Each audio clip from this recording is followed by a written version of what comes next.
Words of wisdom there from one really big CEO. Well, Tim Cook's firm has played a crucial role in inspiring a new generation of tech innovators. Apple's iPhone and, of course, the iPad were instrumental in sparking the so-called mobile revolution. My next guest has been at the forefront of this new tech movement. His firm, Kony, has become a major player in the growing world of mobility software. Well, Tom Hogan is the CEO of Kony, who joins me live in our studio to explain exactly what mobility software is. We're talking about creating apps, aren't we? We are. Let me just start with mobility is changing the way, Nina, that we live, we work, and we play. And I'm biased, of course, but I think it's arguably the most exciting part of the technology landscape today. And the thing that makes it really exciting is nobody today, no luminaries or visionaries, can fully anticipate all the new use cases and applications that will come our way over the next 3 to 5 years and make our lives dramatically better. So essentially what your business does is you help big businesses create apps, because that's what the customer wants now as well. They don't want to log on online, even if it's on a mobile device. They want a customized app, and that's a big deal for a company to create. Absolutely. And the statistics are overwhelming. 1.7 billion devices activated on iOS and Android. You know, nearly 50% of online commerce comes from a mobile device, almost 1 billion Facebook mobile users. So it really is a consumer-driven movement.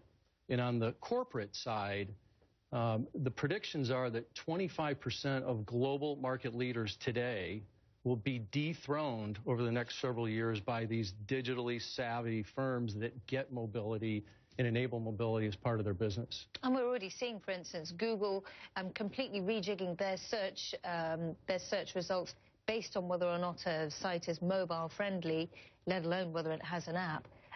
Your biggest customers, what do they want? Why do they come to you rather than be able to hire in the expertise and do it themselves in-house? Yeah, there's 3 reasons that people turn to Kony. Number one, the quality of our solution. So we focus on mobility. It's what we do. It's all we do, and we think we do it better than anybody else. Second is the world wants heterogeneity. They want flexibility.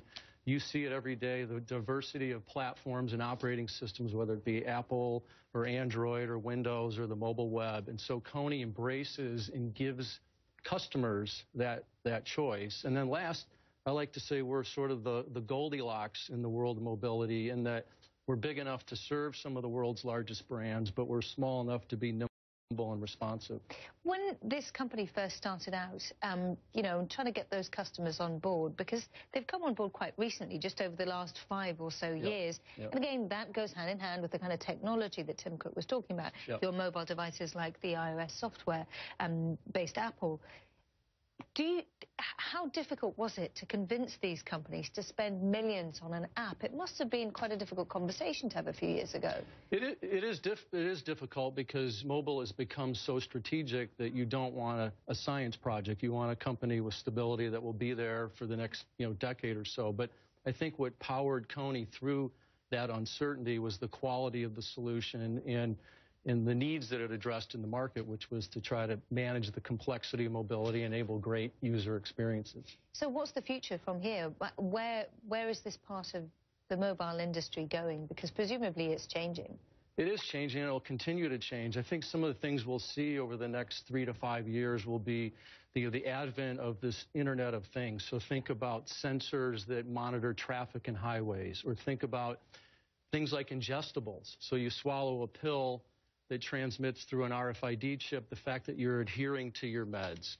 Or you get up in the morning and you hit a button that automatically starts your coffee maker. So linking those. And then the other thing that's coming, I think, is more analytics, to not just provide information, but to process that universe of information and help you, the mobile user, make better decisions or get quicker access to the things you need. Tom Hogan, the CEO of Kony, thank you very much for joining us. Great to have you on the show there. Thank you, Nina. Talking about a unique business-to-business place, but it was also, as you were just saying before, driven by the customer and their needs. Now, still to come on the show,